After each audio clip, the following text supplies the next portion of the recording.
बीच एक बड़ी खबर आई है फायरिंग को लेकर के। डोनाल्ड ट्रंप ने एक बहुत बड़ा बयान दिया। उन्होंने कहा कि ये जो पूरी घटना है मुझे नहीं रोक पाएगी। ईरान युद्ध जीतने से ये घटना नहीं रोक पाएगी। Concerned about political violence. This could be politically motivated. All violence. I'm concerned about everything. Look, but I can't be so concerned that you can't function. No, I'm here. It's a dangerous profession. You know, I tell the story. Race car drivers. I think it's very dangerous.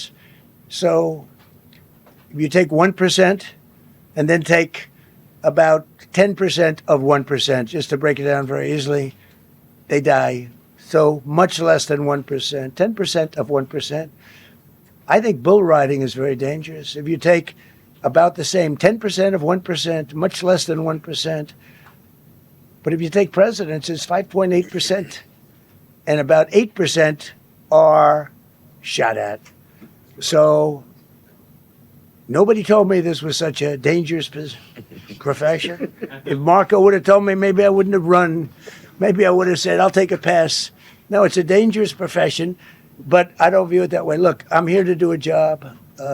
As part of the job, it is a dangerous. I can't imagine that there's any profession that's more dangerous. But I love the country, and I'm very proud. I'm very proud of the job we've done. You see what's happened. We have a great country. We've got, I think, the most successful, the hottest country anywhere in the world. This happened over a period of just a year, and we're going to do great things. But with that come risks. There's no question about it. Yeah. तो यहाँ पर राष्ट्रपति Donald Trump ने कहा है कि बहुत ही dangerous profession है। अब कितना डेंजरस है इसको जानने के लिए जनरल सोई आपके पास भी आएंगे और जनरल भाटिया आपके पास भी आएंगे, लेकिन उससे पहले जरा हम इसको थोड़ा सा ये जो विश्लेषण जो हो रहा है यहाँ पर उसको थोड़ा सा और उसका दायरा बढ़ाते हैं और इसमें प्रमित जी को जोड़ते हैं। प्रमित जी, इसमें एक बात बताइए, क्या ये जो हमला हुआ है कहीं से भी इसको हम इस लिहाज से देख सकते हैं कि ईरान के साथ जो युद्ध हुआ, युद्ध विराम जो लगातार चीजें चल रही, इसको लेकर काफी उनको एक विरोध झेलना पड़ रहा है, क्या कहीं से भी ये हो सकता है कि इसके पीछे वो मानसिकता रही हो जो युद्ध नहीं चाहते हैं, जो नहीं चाहते हैं कि ईरान के साथ युद्ध करने जाए? उसके बाद फिर मैं हमारे डिफेंस एक्सपर्ट के पास जाता हूं। I think it is a little early to talk about all this. So I think within 12 hours or 24 hours we will find out. क्योंकि they have already reached to his apartment. It has been said कि वो California का जो gunman है, he is from California, और California के जो उसके अपार्टमेंट है उसकी सर्च चालू हो गई है। तो बहुत जल्दी अपने को इन प्रश्नों के भी उत्तर मिलेंगे, पर संभावना जरूर है। As I said कि there is lot of political hatred, there is lot of divisions in America.